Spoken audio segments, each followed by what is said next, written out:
Привет, hello. Привет and hello. Hi, everyone. Hi, everyone. I'm Kirill, the founder of ConferenceCast. It's Kira. I'm your co-host today. Yeah. Yes. Yeah, and we are continue our we are launching our second episode of our series of interviews with event professionals about their challenges and experience they had this year, like transmitting their business online, and hope everything will be available for you If you guys missed, so first of all, thanks for everyone who's tuning in to watch us live. If you're watching this recording at a later date, hello to you. Enjoy the show. If you missed the first episode in the Event Industry Survival Tales series, please feel free to check out this YouTube channel, or you could go directly to the ConferenceCast website. So ConferenceCast is the sponsor and the creator of the Event Industry Survival Tales series, and it's an on-demand knowledge platform for conference recording. So Kirill's the proud founder and the CEO. As he said, the series, the thinking behind this series was to very much bring you a platform to host open and honest conversations about what's happening in the event industry, right? So what does it take to survive and perhaps even thrive, as an event manager or someone in the event industry in 2020. So today we have an extremely exciting guest for you guys. We'll bring her in just a few moments, and she actually started her own event company just a few weeks before the global pandemic hit. So she's definitely been on the steep learning curve, and we can't wait for you guys to learn all about it.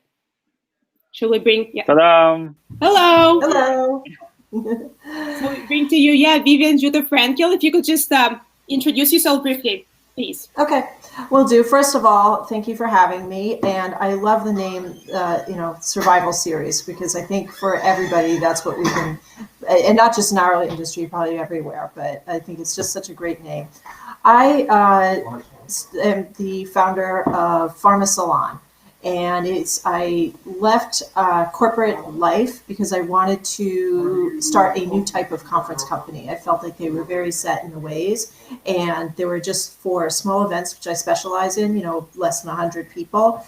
There's better ways to actually get to learn as well as meet people. And I don't know if you guys have been, everybody's been to conferences, and when you get the smaller events, everybody says one of the benefits is better networking, better, more intimate, so on and so forth.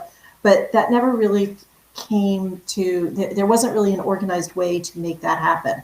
It was still the usual coffee break saying, oh, hi, what's your name? Things like that. So I started the company in January, and I was planning what the topic would be and what our first events would be. And then of course the pandemic hit. Right. I have a question. Is it only me who can see Vivian moving, or Kira? Do you see Oh yeah, no, you guys' screens are all shifting. Yeah, wait a second. I think something happened with our platform. Wait a second. I tried to do it again, and no, it didn't happen. Help. So it's a weird thing. I can see Vivian on a supplementary screen. On the right, and everything is good there, but not in our main screen. So well, maybe if someone can comment in the chat box if you guys can see us okay and hear us okay, if you could just give us a little thumbs up in the comments, or a smiley face, or anything in the comments would be helpful, just to know that you guys can see us okay. It wouldn't be an event without technical issues. Yes, yes, that's true. You can't have a live event without technical issues. That's how we know that it's real. Maybe maybe Vivian, could you please refresh your screen?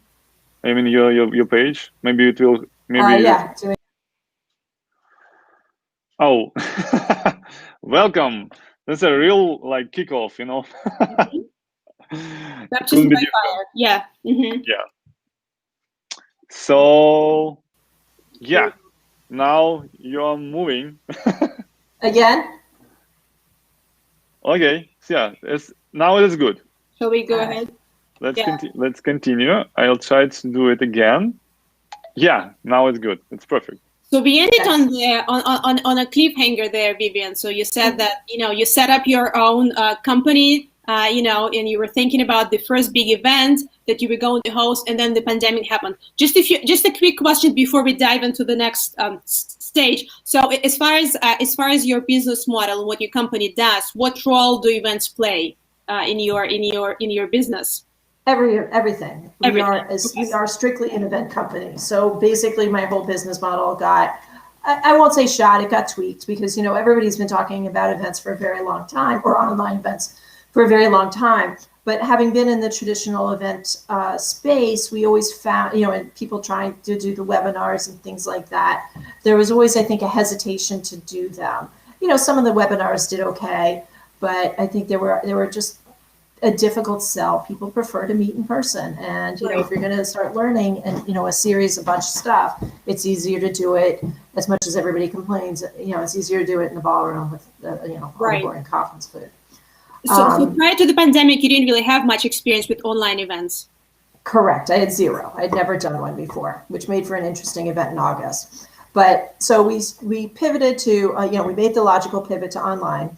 And one of the advantages we felt that we had was everybody was taking conferences that they already had and moving them online. So we said we were a little bit different because we hadn't actually planned our first event yet. We were able to plan it with the kind of the PharmaSalon ideals from the ground up in an online space. And what those are, what I wanted our company to bring to the table, which would make us a little bit different, is a lot more facilitated discussion and networking between all the members. Our feeling is that, or at least, a lot of my events, the people in the room were as educated and as, had the same levels of seniority and experience as many of the people who were speaking. And one of the things that people always go to these smaller events is because they want to learn about what other people are doing, not just the speakers on stage. And again, not that that doesn't have value. I certainly built in the traditional PowerPoint presentations because you need those, especially in specific topics. But we also built in a lot of round tables, and there were facilitated round tables, which had a topic, and then people would just go around and share kind of their experiences and their stories and kind of really learn from what everybody else was doing. And one of the themes the things I try to tell everybody is, because we ask them to tell a story, a success or a failure, and everybody has to keep in mind that we can learn from the failures as much as we can from the successes. It's just trying stuff. So I was able to build that we use Zoom. We did several, I had like presentation, panel, presentation, and then each day we had 6 round tables. I had 3 tracks in August. And learning curves. It didn't go as smoothly as I would like. People still were positive about the experience, and as very tolerant of tech problems, especially early on, and not having a lot of it, nobody really having a lot of experience running large Zoom sessions, especially with the amount of round tables that we had. So that was fun. But like I said, people, they enjoyed it. We have our next, and we had another event in, I forgot, September, October, and that went really well. And then we have another one coming up in March. So, just playing with things, getting better and better. I think one of the biggest challenges, which I know is one of our questions, is kind of figuring out the correct format. And I don't know if anybody's nailed that yet. Right. So if you were, so appreciate your sharing. Again, I love the drama of this story. But I guess looking back, in hindsight, it's almost like you had this, almost like this edge, because as you said, you actually designed your events for online first, right? Right. I feel like it's such a pitfall. Like you said, a lot of event companies or organizations just, they just think they can replicate something that works offline and it's going to work as well online. So if you could just talk a little bit about, the learning curve again. So maybe if you could share with us a few hiccups and failures and then wins based on your experience of running those 3 events. Okay, so I'm gonna premise this as any conference producer will probably nod their head. I'm a little bit of a control freak. That said, I had a partner, and we had a partner, and we hired somebody to help us manage the Zoom event. So there turned out to be 3 of us. And with Zoom, we would unmute or mute everybody. Like, so we had the main keynote presentation was our first kind of rocky. So we started out great. Rocky presentation. And what would happen is somebody would end up unmuting. I mean, this is typical. We've all been in these meetings. Somebody would end up unmuting their thing. And then I think all three of us would rush to mute that person. And so they'd be muted, unmuted, muted, unmuted. And then we would and then it wouldn't work. And then somebody would try to mute everybody and unmute the keynote speaker. Or it was just that woman agreed to speak at another event with me. And I'm so thrilled and frankly a little bit shocked because it was very funny. So that was one of the hiccups. And what I learned from that is, you need to have designated roles, because all of us were rushing in to be oh my God, this person is talking. So, it's kind of like speaking all over each other. Right. So a CMO, you need a CMO, chief muting officer. Exactly. Well, and, so that was one of them. The other one of the big things and one of my greatest disappointments was we have all these round tables. And when you have to choose a round table, everybody always wants to know what's going on in the other round table. It's you got to pick a discussion, but you're really interested in the other discussions. So one of the selling points was, we were, as a benefit of being online, we could record all the round tables and make those, we made all the recordings available to the audience. And that didn't work. So in the breakout rooms in Zoom, it didn't really work. So that was kind of so our solution was to move platforms. I mean, I think Zoom is good for some things, and certainly everybody's getting better at it, and they're adding more features. But we've moved to a new platform where I am guaranteed that everything is automatically recorded. Mm-hmm.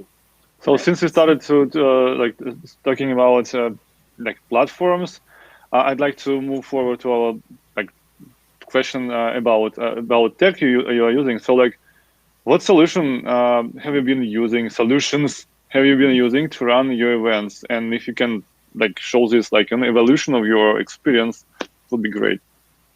Well, before we signed on for Zoom in August, I did a lot of research into available technologies because I actually didn't want to use Zoom, but nothing was there. There was this one technology that was being launched, or one company that was being launched, or two of them actually, that I started watching, and I tried to make work, but I think they were not yet there, so we ended up not signing up for them. But what I really liked about them, and I thought was really important, because again, our main purpose and goal is to get people to be able to connect. And obviously that's a big issue online, is getting people to connect.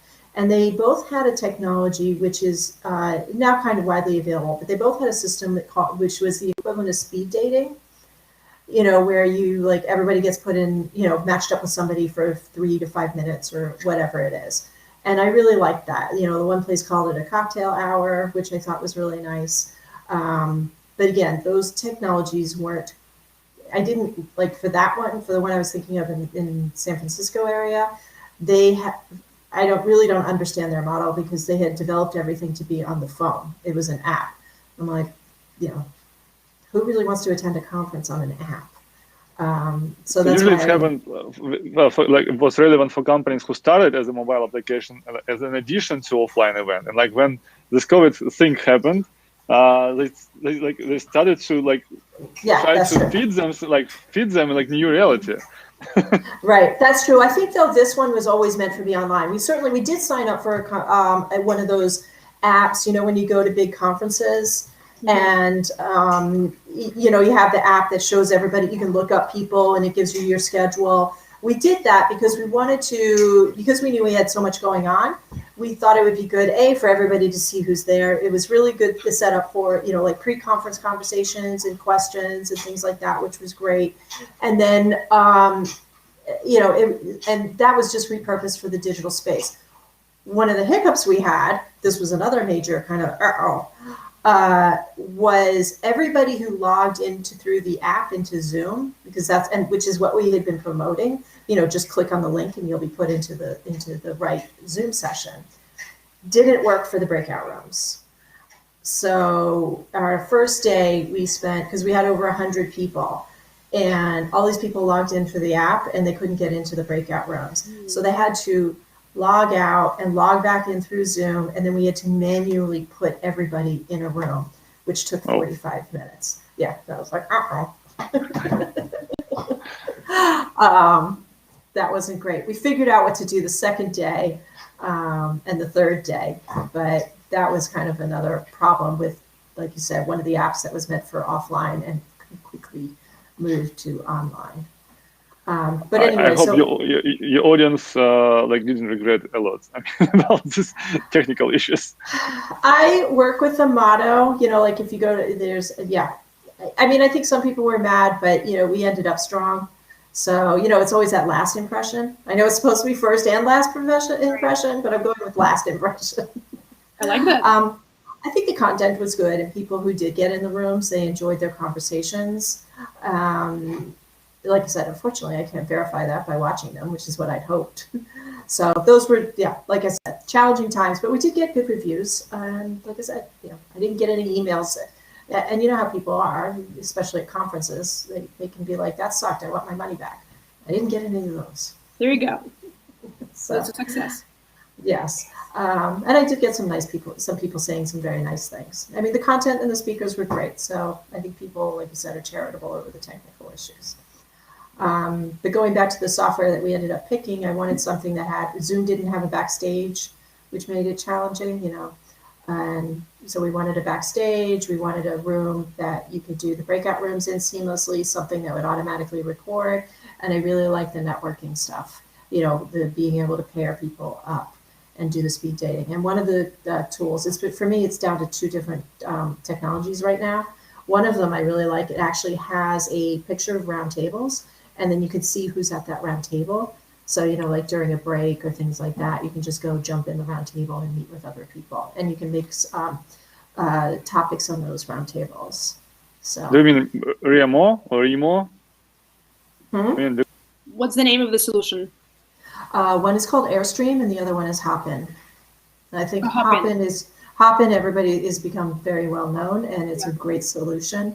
I have some challenges with Hopin, and Airstream I think is newer, so maybe not as tested. Because the process you just described, I first time I heard about it, it was like connected with a platform called Remo or Remo, like REMO dot something. And so because they popped up the first like in the space as a provider who like organized this process of like communication with people using these like objects like tables, and you can like jump between tables, and like people who you on the same table, you have like a common kind of a chat room, like with faces or without faces, doesn't matter. So like you hear each other, and so that's interesting that you didn't mention that. I'll have to look into. Well, that's the thing. In the last few months, there have been so many. I mean, I went through I actually did calls with like 5 or 6 different companies, and it all becomes overwhelming over the time.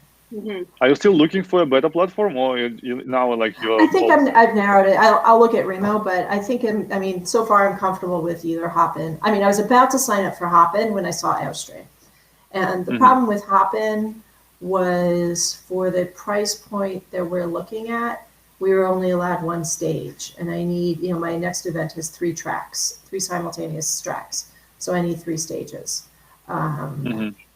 But I haven't fully explored Airstream in terms of their breakout rooms and, like I said, that round table thing. I like in concept, but I'm in the process of setting up and testing an event in their platform. So, like, I just want to clarify, like, stepping back to a question of, like, doing this shift to online, about your key objectives. Like, so the main objective for you was to bring this, like, communication experience people used to have before COVID, like, online. Well, just to clarify, my company main objective is to increase the communication experience at conferences in general. Because, right, you've been to them, you know how they are. It's like you got your presentation on stage, and if you have a very active audience, they might ask questions, but most people are reluctant to ask questions. And there's really no time. I mean, they say there's networking, but what do you get? You get, a few minutes at the table with people who are there. You get your 15-minute breaks or half-hour breaks, and you get your cocktail party.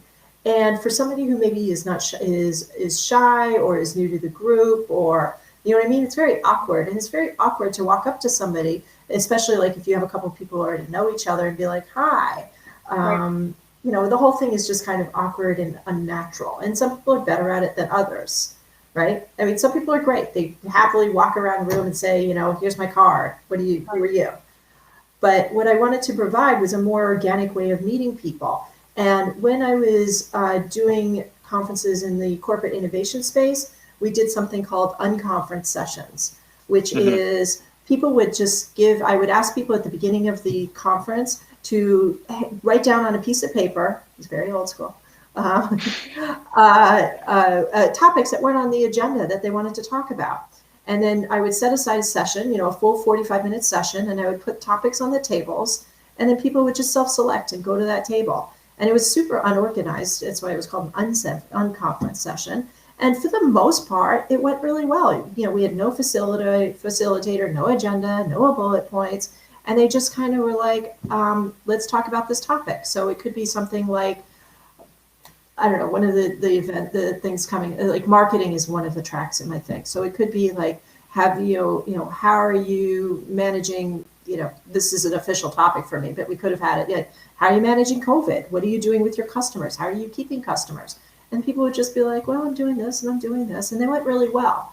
And for that, I just felt like that kind of taught, and they were always the best reviewed sessions, by far. People are coming to these things not just to learn, because there's plenty of places to learn online, but they're coming to connect with, with their peers and learn what they're doing and bounce around ideas. Yes, live right. So, but the traditional conference model doesn't allow that to happen enough. Occasionally, like I would fight for a round table, and it was always like, what are the bullet points? Who's moderating? It had to be very structured, because the bigger companies, their point of view is people are signing up for an agenda. They want to know exactly what they're getting. I live my life a little more loosey-goosey. We'll find out in the end who's right and who's wrong. And I'm not saying I will be. I think I will be. But there's room for both. If you're at a 500 person event, then you can't break everybody out into a little round table for a free flowing discussion. But for an event under 100 people, which the whole point of them is networking, not just learning from the conferences, the people on stage.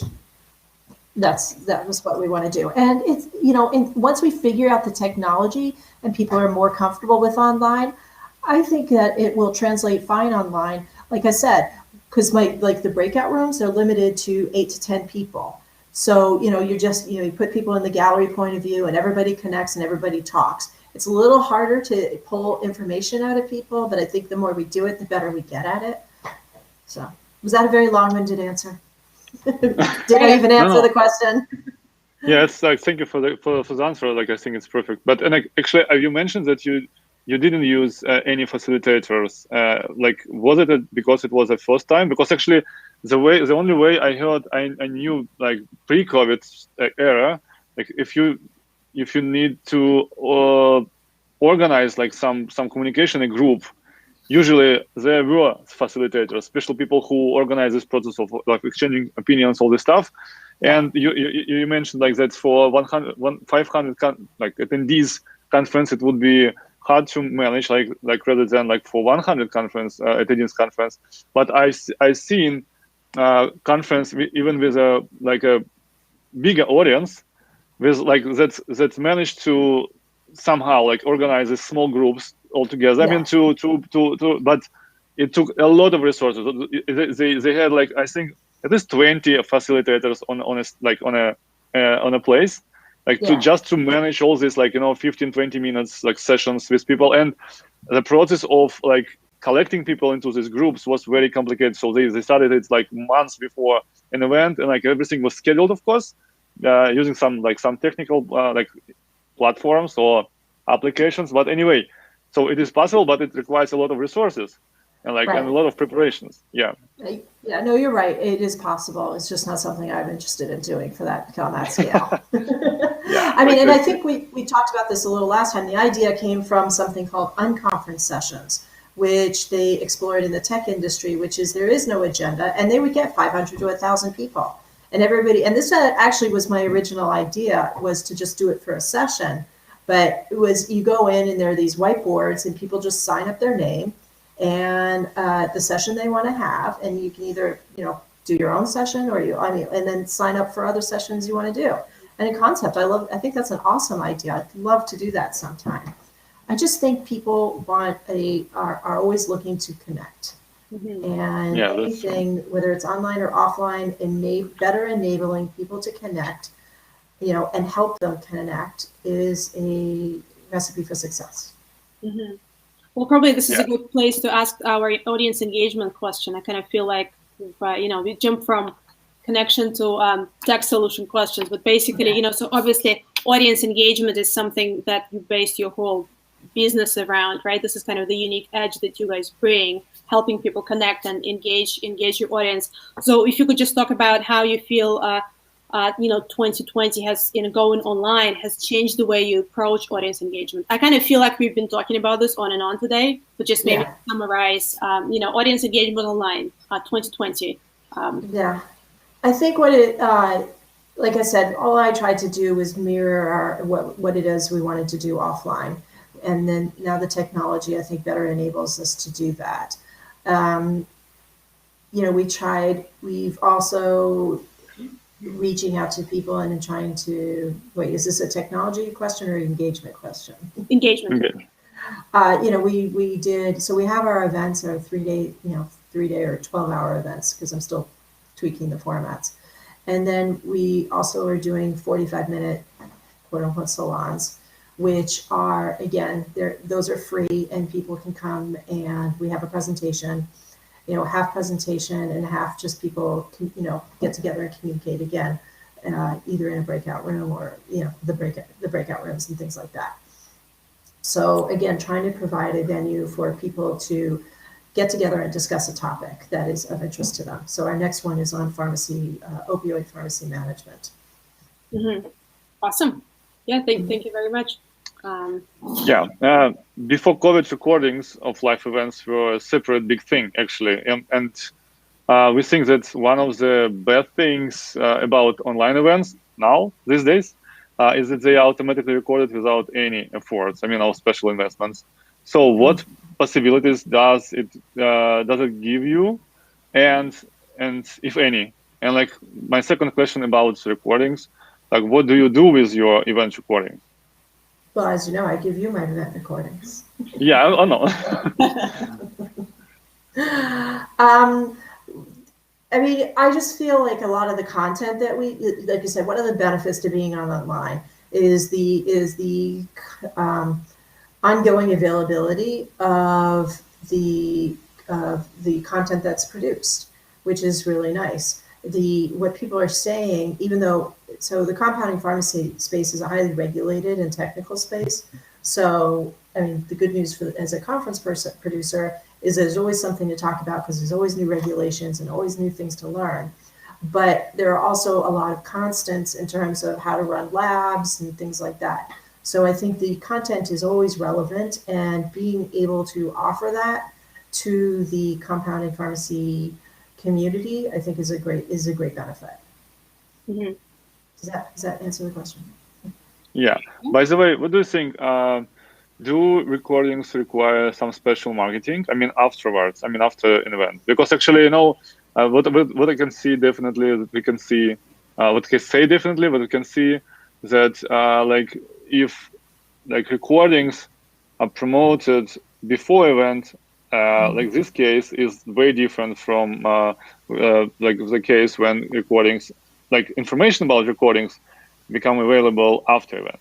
So do you think there is some field to to tune up, your marketing efforts to bring more views on videos?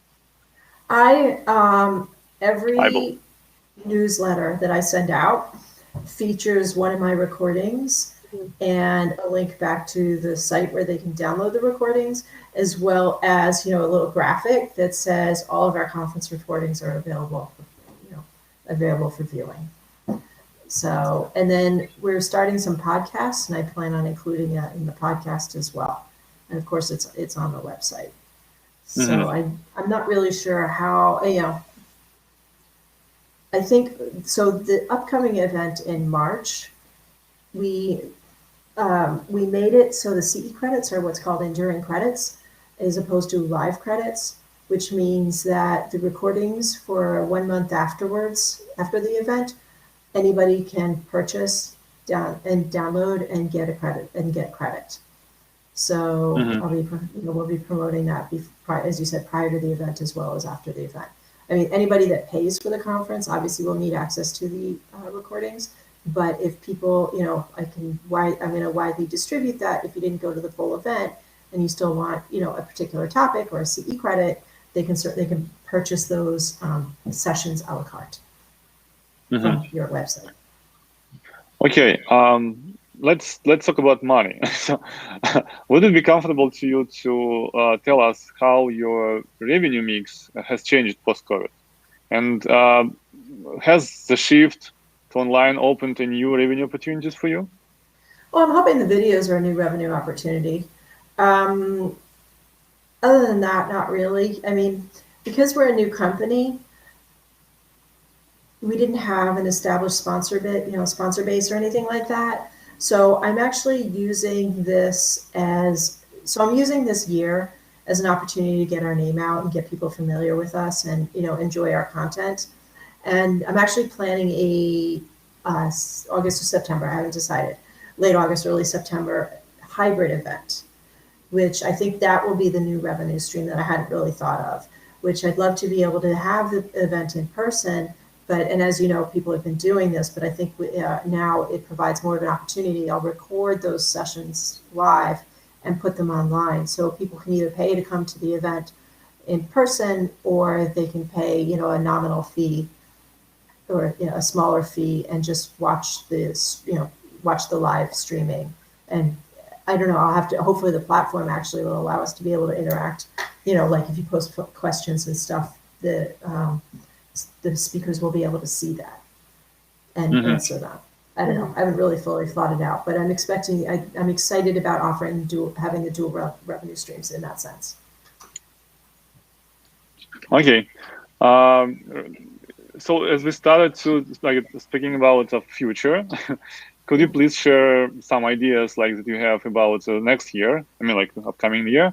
So you said that you're going to have a hybrid event and you're going to record live sessions, but maybe you could share something a little bit more about it, because actually, so are you going to have online, offer online attendance for people who will not be able to use to attend in person, or it will be only recordings? No, that's what I have to figure out, the technology. I would like to have it. Yeah, I would like to have it so that when you've got all the video AV people there recording it, if we can stream it live and be able to have, some interaction with whoever's viewing it in the, who's viewing it virtually. And then maybe, like I said, I think Hopin, you can put a live stream in. I think they both count, Hopin and Airstream. You can put the live stream in. So in a perfect world, and I'd need more people to manage this to help me, but in a perfect world, you've got your meeting space and everybody networking there, and then you have people on Airstream or Hopin doing their networking in the way that we'd set up for the previous online events, going into the breakout rooms and stuff like that, or the round tables, and being able to connect with other people who are virtual. Yeah, in terms of technical side of this question, it's not much harder than to have online completely virtual event. I mean, you just need to pay somebody to capture videos. I mean, to shoot videos from your stages. But the same, the rest of the process is the same, is equal to when you have a completely virtual event. But the point could be in connecting people between in online and offline. So hopefully I think both platforms you use now, they have like their mobile versions, but I think it's mostly a matter of moderation. So like, for example, ask people, like speakers on stage, questions that will come from online attendees, or like make some, like, I don't know, like some facilitation between like online attendees and offline attendees in terms of like making them connected, like during networking sessions. But it is doable. I think it's not so like, because everything that we do first time like seems a little bit hard. So I don't think like having your experience now with online events, it will be like somehow harder or tougher. Yeah. Wonderful. So I think it's time for us to start wrapping up. Actually, I think I think our time is coming up. So I just wanted to give both Vivian and Kirill an opportunity to share some advice, parting thoughts with our audience. Wrapping up 2020, looking into 2021, and I'll start with Kirill. If you have anything to share, just to give Vivian a little break, and then we'll go to you, Vivian. Anything you'd like to share? Yeah, so actually, I don't think I will say something like new. So from my perspective, the main point, like in the next year, not to like wait until like vaccine, like, I mean, come to us and like make everything the same as we used to have it like before COVID, and just like moving forward using these technologies that are available. I mean, to provide your customers with the solutions they're looking for. Like, I mean, so because actually many things could be done with online technologies, and maybe not that perfect as offline, but anyway. And the main thing here is that like you have to serve them with their requests. That's all. So technology is the second thing. It's a very important thing, but it's just the second thing. Yeah. So okay. Yeah, go ahead, Vivian. I was going to say, it's interesting. I was on one of the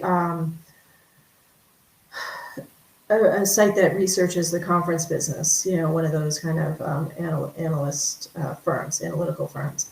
And they listed in order the priority of importance for online stuff. And yeah, the very first one is content, and then technology. Because other people have been telling me that the technology is like, people understand things like that. But I think people are more critical of like I said, I know our Zoom thing was a bit of a disaster, but it was early on.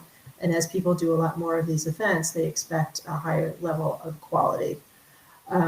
So I think the technology is a really important thing to sort out. But obviously, the content is always the content to the speakers, and the engagement is always the most important. Yeah, and actually, I'd like to add something about content. So, like, content itself is very important, but also the way how we package this content, and also like very important. Because, for example, before COVID, it was like a general thing to have a 8 hours conference. Now it is not relevant. Or, for example, second thing about selling, like making money. So, like before COVID, everyone used to make money. I mean, selling tickets, selling sponsorship, and maybe something else, like, let's say merch, like some merchandising. Yeah. Nowadays, I in some industries especially, I see some kind of a trend, at least as a discussion, to move from selling tickets to move a subscription, because online you can organize people in content differently.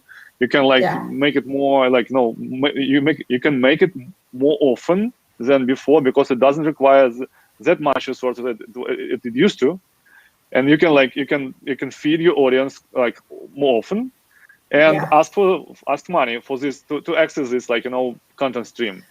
That is, that's something actually we've been exploring, and I'm thinking of setting up one event that's a series as opposed to, like you said, a traditional. I think one of the biggest challenges is finding a format that works. And like you said, nobody wants to do the solid 8 hours. And I mean, I'll be honest, my March event is 4 hours, and I don't know if everybody's going to attend all 4 hours, which is why I made it so you can also watch have the downloadable and come back and watch it whenever you want. I figure what I think is going to happen is that people will pick and choose the topics that are most important to them and show up for those. We tried to do an event that was over three days over 3 weeks. So it was 4 hours a week. And operationally, that was super challenging and it was confusing to people. It ended up feeling like we're like, I don't understand. Am I buying 3 events? Am I buying 1 event? What am I doing? So we ended up honestly canceling that event and restructuring. But what I want to do is, and this is something it's in hazardous drugs, is set up a series like over 1 month, maybe 6 weeks, and just have that, 1 hour, 1.5 hours every week. And like you said, then people can subscribe to that. And then long term is become a member, maybe become a member and just have access to all the content. Mm-hmm. So there are a lot of different business models to work with. But by the way, I'd like to ask one more question about engagement. So, have you tried to use something like some incentives? I mean, during your events, like let's say we heard it from our previous speaker that they called for like a rock band to play like between talks, let's say, and also he told us that. I don't remember. Please correct me if I'm wrong. So they did it. So they sent some catering to participants' places. Yeah, we thought about doing fun stuff like that. So what actually happened for the August event was for the cocktail hour. I was going to send everybody a kit. Mm-hmm. for drinks. So I don't know if you've heard, or actual drinks. So here in LA, and I'm sure they're doing it in New York as well, all these kind of celebrity bartenders are packaging their own special drinks, like in little cans. In small bottles? Mine were going to be, at first I was just going to send them the ingredients and the recipe and they could buy the booze, but then I thought that was too complicated. I'm just going to send them an actual drink. Right. Complimentary drink and maybe like a little basket, snacks and things like that. Mm-hmm. The other idea we toyed with was giving everybody a Starbucks card or sending, and having everybody's address and sending them a coffee and a muffin in the, for the first session. Cool. Yeah, but those again, if you're a corporation, you have all the resources to be able to get somebody to do that. We're not that big of a company, and it was just logistically, I was like, I don't even want to get involved with that.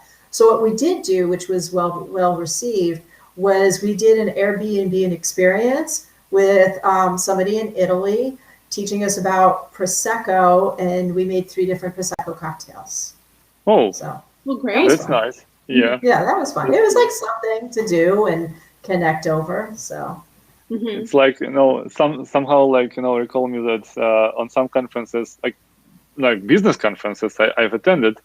They were kind of like Zumba sessions, and they were not like how to say it, optional. They were right between like some like sessions on the main stage. Right. Oh, that's funny. Yeah. So I think we also try to wrap in something that's kind of fun and entertaining. Awesome. Yeah. Okay. Yeah. Awesome. Shall we wrap up? Yeah, I think So like time.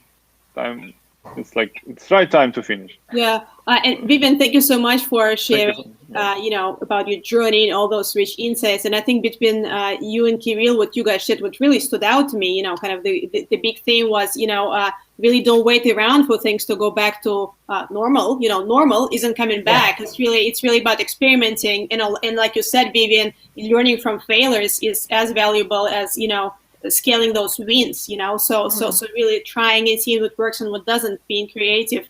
To me, this is the message I'm taking away from today's conversation. So thank you very much, and thank you for everyone who's been with us today and who listen later on to the recording, and have a great rest of your day. Thanks so much. All right. Thank you, Vivian. Thanks a lot, guys. Yeah. Bye. Have a good rest of your day.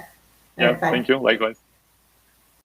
So we are finishing, and our next session will be next week. Details will come later, so we just figure out the exact time with our next speaker.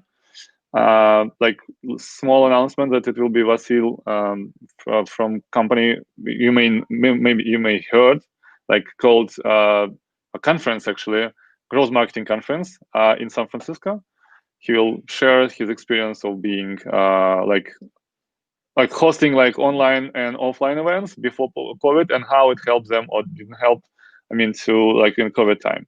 So thank you being with us, and see ya next week. Bye. And bye.